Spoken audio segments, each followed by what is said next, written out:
Con la nuova manovra annunciata dal governo, il premier Renzi, anche davanti all'Assemblea degli Industriali di Treviso, ha promesso agli italiani quello che tutti chiedevano, ovvero meno tasse. Ma in concreto si chiedono i cittadini quanto si risparmierà effettivamente. A fare i conti ci ha pensato la CGIA di Mestre.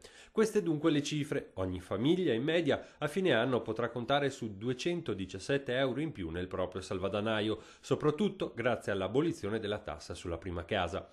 Ogni impresa invece potrà contare su di un risparmio fiscale di poco meno di 1.000 euro, in virtù principalmente dell'abolizione dell'IMU sugli imbullonati, del maxi ammortamento degli investimenti e della maggiore deduzione IRAP concessa alle società di persone. È un ragionamento quello che viene fatto, che è un ragionamento che ha ricadute enormi per questo territorio. Pensiamo all'IMU agricola tolta, pensiamo all'IMU prima casa tolta.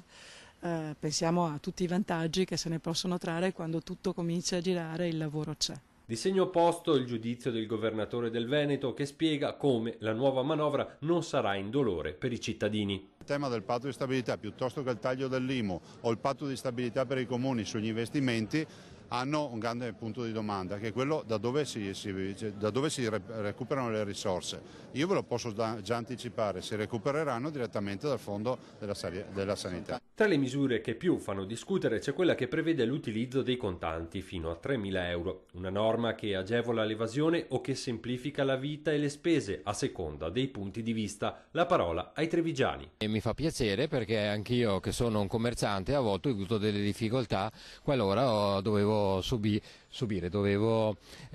fare degli incassi particolari. Sono contrario perché è favorevole all'evasione, e quindi non mi piace. Era ora? Scusi, 1.000 euro uno non si compra neanche un frigorifero, voglio dire, quindi mi sembra più che logico alzare il tetto, insomma. Se uno deve spendere la cifra che serve magari, non so, utilizzare per casa, penso che sia anche una cosa giusta, sembra che ce l'abbia però. Sì, il problema è averli. Il problema è averli.